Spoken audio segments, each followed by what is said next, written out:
Welcome back to ProCare physiotherapy and rehabilitation centre. So இன்னைக்கு நம்ம பார்க்க போறது என்னன்னு பாத்தீங்கன்னா பக்கவாதத்தில் முறைப்படி நடப்பது எப்படி. ஸோ பக்கவாதத்தில் முறைப்படி நடப்பது எப்படின்னு சொல்லிட்டு நிறைய வீடியோஸ் பண்ணியிருக்கேன். இது ஒரு பார்ட் 3.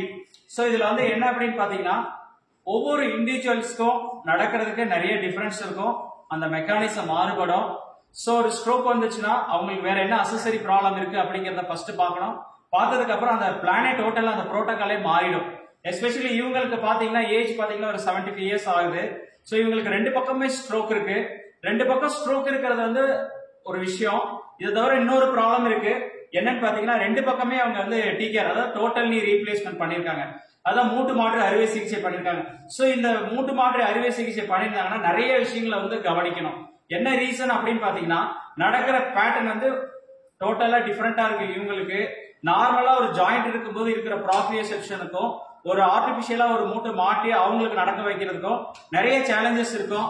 அந்த சேலஞ்சஸ்ல அவங்கள எப்படி நம்ம நடக்க வச்சோம் அப்படிங்கறத சொன்னோம் அப்படின்னா இந்த நார்மலா ஸ்ட்ரோக் உள்ளவங்க நடக்கிறதுக்கும் இதுக்கு நிறைய டிஃபரன்ஸ் இருக்கும். ஒண்ணு, ரெண்டாவது இவங்களை வந்து நம்ம எப்படி பண்ணணும் அப்படின்னு சொன்னோம்னா அது ஒரு அவேர்னஸ் இருக்கும். ரெண்டாவது இதே மாதிரி நிறைய பேர் இருக்கலாம், அப்படி இருந்தாங்கன்னா இந்த முறை அவங்களுக்கு பார்த்தாங்கன்னா ஒரு அவேர்னஸ் கிடைக்கும். அதை பார்த்து அவங்க வாக் பண்றதுக்கு ஒரு ஈஸியான ஒரு இது இருக்கும். ரெண்டாவது வந்து அந்த மெக்கானிசத்தை இன்னைக்கு நம்ம என்னன்னு சொல்ல போறோம். ஓகேங்க, சோ ஸ்டார்ட் பண்ணுவாங்க. ஆமா, எழுந்திரிங்க, நீங்க டைரக்டா எழுந்திரிங்க. பாருங்க, இப்ப எழுந்திருக்கும் போது பாத்தீங்கன்னா அப்படியே நேச்சு நில்லுங்க. சோ ஒருத்தங்க எழுந்திரிக்கணும் அப்படின்னு பார்த்தோம்னா ரெண்டு காலுக்கு இடையில ஒரு ஜாயிண்ட் கேப் இருக்கணும், ஃபர்ஸ்ட் விஷயம். ரெண்டாவது வந்து ரெண்டு கண்ணு ரெண்டு கால் கட்டவரல பார்க்க வச்சு எழுந்திரிச்சோம்னா அது கரெக்டா வந்துடும். அம்மா ஒரு முறை உட்காருங்க. உட்காரும் போது பாத்தீங்கன்னா நீங்க நல்லா பெண்ட் பண்ணி தான் உட்காருங்க. சோ இது என்ன ரீசனுக்காக சொல்றேன்னா நீ ரீப்ளேஸ்மெண்ட் பண்ணதுக்கு அப்புறம் 90 டிகிரி இருக்கும் முன்னாடி, இப்ப 120 டிகிரி ஹை பிளெக்ஸ் பண்ண ஆரம்பிச்சிட்டாங்க. சோ அதனால ஈஸியா பண்ண முடியும். இவங்களுக்கு நீல வந்து நல்ல ரேஞ்ச் இருக்கு. சோ இதுல வந்து இந்த லெஃப்ட் சைடு வந்து நார்மல், ரைட் சைடு வந்து பாத்தீங்கன்னா இது மெயினா ஸ்ட்ரோக் வந்து அஃபெக்ட் ஆயிருக்க சைடு. சோ இதுலயுமே பாத்தீங்கன்னா நீ பெண்டிங் அவங்களுக்கு பாத்தீங்கன்னா கிட்டத்தட்ட 120 டிகிரிக்கு பக்கம் இருக்கு. இப்ப மடிச்சு வச்சிருக்கதே பாத்தீங்கன்னா ஒரு 95 டிகிரி நல்லா மடிச்சு வச்சிருக்காங்க. ஆமா, நீங்களே எழுதுறீங்க. பாருங்க, இப்ப நான் சொன்ன அந்த மெக்கானிசம் பண்ணி அவங்களே கரெக்டா எழுதிச்சுவாங்க. பாருங்க, வெரி குட், சூப்பர், நல்லா எழுதுறீங்களா? Very good. சோ இதுல முக்கியமான விஷயம் என்னன்னு பார்த்தோம் அப்படின்னு பாத்தீங்கன்னா ஒரு நீ வந்து லாக் ஆகிறத வச்சாதான் அடுத்த ஸ்டெப்புக்கு போக முடியும். நீ லாக் ஆகாம எஸ்பெஷலி இந்த மாதிரி டிகேஆர் உள்ளவங்கள பண்ண முடியாது. அப்படி பண்ணணும் அப்படின்னா என்ன ஆகுதுன்னா நீ வந்து பிளெக்ஷன்லேயே பண்ணாங்கன்னா அந்த இடத்துல இருந்து மாற முடியாம போயிடும். சோ இவங்க அந்த மாதிரி தான் நான் பர்டிகுலரா எப்ப நீ லாக்கிங் வருதோ அதை தான் பழகிட்டு நான் ட்ரை பண்ணியிருக்கேன். பட் அதுதான் கரெக்டான முறையும். இன்னும் ஒரு சில விஷயங்கள் இருந்தா அது என்ன பண்ணணும் அப்படிங்கறது இன்னொரு பேஷண்ட் மூலமா நான் எக்ஸ்பிளைன் பண்ண போறேன். ஆமா, நீங்க நடங்க இப்போ. சோ யூசுவலா ஃபர்ஸ்ட் நம்ம எப்ப நடந்தாலும் எந்த சைடு ஸ்டிக் இருக்கோ ஸ்டிக், அதுக்கப்புறம் இந்த ரைட் லெக். சோ இவங்க ரைட் லெக் எடுத்து வைக்கல, பாருங்க என்ன பண்றாங்கன்னா நம்ம ரைட் லெக் தூக்கி வைங்க. ஸ்டிக்க பிடிச்சுக்கோங்க, ஸ்டிக்க பிடிச்சுக்கோங்க, ஸ்டிக்க பிடிச்சு இந்த கால் வலது கால் எடுத்து முன்னாடி வைங்க. ரைட் லெக் தூக்கி வைங்க. இப்போ ரைட் தூக்கி வைங்க. Very good. இப்ப லெஃப்ட் ஸ்டிக், ரைட், அப்புறம் லெஃப்ட். சோ இப்ப பாத்தீங்கன்னா நம்ம அப்படியே நில்லுங்க. ஒருத்தங்க நடக்கும்போது எப்போ அந்த ட்ரையாங்கிள் பேஸ் வருதோ அப்பதான் வாக்கிங் நல்லபடியா இம்ப்ரூவ் ஆகும். அப்பதான் ஸ்டிக் இல்லாம நடக்கிறதுக்கு போக முடியும். ஒரு சில டைம் ரொம்ப நாள் ஆயிடுச்சு அப்படின்னா நம்ம சப்போர்ட் பண்ணிட்டு ஸ்டிக் எடுத்துட்டு வாக்கிங் பண்றதுக்கு இனிஷியேட் பண்ணோம் அப்படின்னா அவங்களுக்கு ஈஸியா புரிஞ்சுக்கும். ஒரு சிலருக்கு ஸ்ட்ரோக் வந்ததுக்கு அப்புறம் பாத்தீங்கன்னா டிலேட் ரெஸ்பான்ஸ் இருக்கும். நம்ம சொல்ற விஷயம் வந்து ரீச் ஆகிறதுக்கு ஒரு 5 செகண்ட்ஸ் இருக்கும். அது என்னன்னா மோட்டார் நியூரானோட கனெக்ஷன் தான் மெயின் விஷயம். சோ அந்த மாதிரி இருந்துச்சு அப்படின்னா என்னன்னா நம்ம பழக்கத்துல தான் திருப்பி இருக்கணும். அந்த தியரி வந்து நியூரோ பிளாஸ்டிசிட்டி, அதாவது வந்து ஒரு 4+3 7 4+3 7 திருப்பி ரிப்பீட் பண்ணிட்டே இருக்கும் போது அந்த 4+3 7 ஆட்டோமேட்டிக்கா அவங்களுக்கு இன்னொரு ஏரியா வந்து ரீஸ்டோர் ஆகும். அந்த நியூரோ பிளாஸ்டிசிட்டியில தான் எல்லா ஸ்ட்ரோக் பேஷண்ட்டுமே ரெக்கவரி ஆகிறாங்க. அதுக்கு உண்டான மூவ்மெண்ட், அதாவது ஃபங்க்ஷன்ஸ் வந்து என்னன்னா பிரெயின்ல இன்னொரு ஏரியால வந்து ஸ்டோர் ஆகும். அதுதான் பிசியோதெரபி மெயினான ஒரு டிபெண்டன்ட். இந்த விஷயத்தை வச்சுதான் ஒரு பிசியோதெரபிஸ்ட் நடக்க வைக்கிறது எல்லா மெக்கானிசமே இருக்கு. ஆமா, இப்ப நீங்க வாக் பண்ணுங்கம்மா. எடுத்து வைங்க, நல்ல காலை தூக்கி வைங்க. வெரி குட், சூப்பர், அப்படிதான், வெரி குட். இப்போ இந்த ஸ்டேஜ் பாத்தீங்கன்னா இவங்க பண்ணுவாங்க. இவங்க என்ன இண்டிபெண்டா நடக்கணும்னு பார்த்தோம்னா ரொம்ப நாள் போயிடும். சோ அப்ப என்ன பண்றோம் அப்படின்னா இண்டிபெண்டா நடக்க வைக்கிறப்போ நிறைய விஷயங்களை நம்ம கவனிக்கணும். என்னன்னு பாத்தீங்கன்னா ஒரே நிமிஷம், அம்மா நில்லுங்க. சோ இவங்களுக்கு வந்து பாத்தீங்கன்னா ஷோல்டர் சப்ளிகேஷன் முன்னாடி இருந்துச்சு, இல்லாம இருந்துச்சு, அதுக்கப்புறம் கொஞ்சம் மைல்டா வந்துச்சு, ஸ்பாஸ்டிசிட்டி வந்துச்சு. இருந்தாலும் நம்ம சேஃபர் சைடு இருக்கிறதுக்காக ஒரு ஷோல்டர் சப்போர்ட் போட்டு அதை ஸ்டெபிலைஸ் பண்ணியாச்சு. எப்போதுமே நம்ம சென்டர்ல நான் ஃபாலோ பண்றது என்னன்னு பாத்தீங்கன்னா ஒரு ஈஸியான மெத்தட் என்னன்னு பாத்தீங்கன்னா ஃபாலிங் ஆகாம இருக்கிறதுக்கு எல்லாத்துக்குமே இந்த மாதிரி ஒரு ஸ்டமக்ல ஒரு டவல் போட்டு கட்டிக்குவோம். என்ன ரீசன்னா ஃபாலிங் வராம இருக்கும். ரெண்டாவது இந்த மாதிரி ரொம்ப ஹெவியா இருக்கவங்க வந்து நம்மளால தாங்கி பிடிச்சிக்க முடியாது. இந்த டவல் வந்து நல்லா ப்ராப்பரா கட்டிட்டோம் அப்படின்னா அவங்க எந்த ரைட் லெஃப்ட் எந்த பக்கமும் சாயாம நம்மளால ஈஸியா ஹோல்டு பண்ணிக்க முடியும். அதை தான் ஃபாலோ பண்றோம்.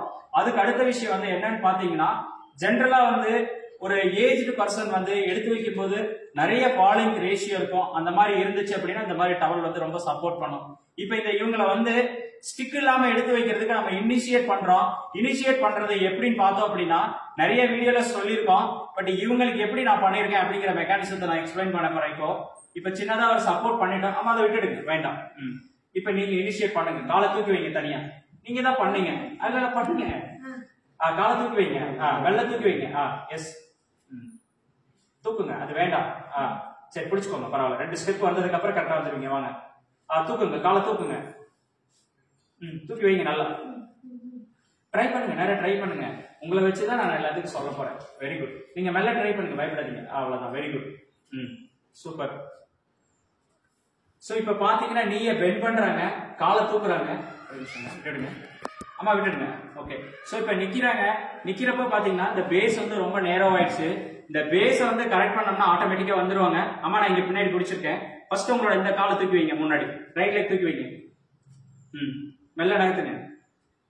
தூக்குங்க காலை. Very good. இப்ப நில்லுங்க, அவ்வளவுதான். பிடிக்க வேண்டாம், நில்லுங்க. சோ என்னன்னு பாத்தீங்கன்னா இந்த மாதிரி விஷயம் போறதுக்கு முன்னாடி பாத்தீங்கன்னா அவங்களுக்கு வந்து ஸ்டாண்டிங் பேலன்ஸ் கரெக்டா இருக்காம அந்த கையை மேல தூக்குங்க. இந்த மாதிரி கையை மேல தூக்கி நிக்க முடியுதுன்னா அவங்களுக்கு வந்து ஸ்டாண்டிங்ல வந்து நல்ல பேலன்ஸ் இருக்கு அப்படிங்கறது அர்த்தம். அப்படி இருந்துச்சு அப்படின்னா நம்ம அவங்களை இனிஷியேட் பண்ணலாம். இனிஷியேட் பண்ணணும் அப்படின்னா ஆட்டோமேட்டிக்கா இவங்களுக்கு வந்து பாத்தீங்கன்னா கொஞ்சம் பயம் இருக்கு. பட் ஆனா இதே 2 days முன்னாடி நல்லாவே பண்ணிட்டு இருந்தாங்க. இன்னைக்கு என்னன்னு தெரியல, பயப்பட ஆரம்பிக்கிறாங்க. அம்மா ட்ரை பண்ணுங்க, நான் கூட இருக்கேன், தைரியமா. போதும், கையை கீழே விட்டுடுங்க. இப்ப வாக் பண்ணுங்க. 4 ஸ்டெப் எடுத்து வைங்க. அந்த காலை நகர்த்துங்க, தூக்கி வைங்க. இந்த காலை தூக்கி வைங்க, பிடிக்க வேண்டாம். Very good. இப்ப தூக்கி வைங்க, தூக்குங்க, நல்லா தூக்குங்க. பிடிக்காதீங்க, பிடிக்காம மெல்ல வாங்க. இன்னும் கொஞ்சம் தைரியமா வாங்க, தூக்குங்க. Very good. இப்ப தூக்குங்க, ரைட் லெக் நல்லா தூக்கி வைங்க. இன்னும் கொஞ்சம்.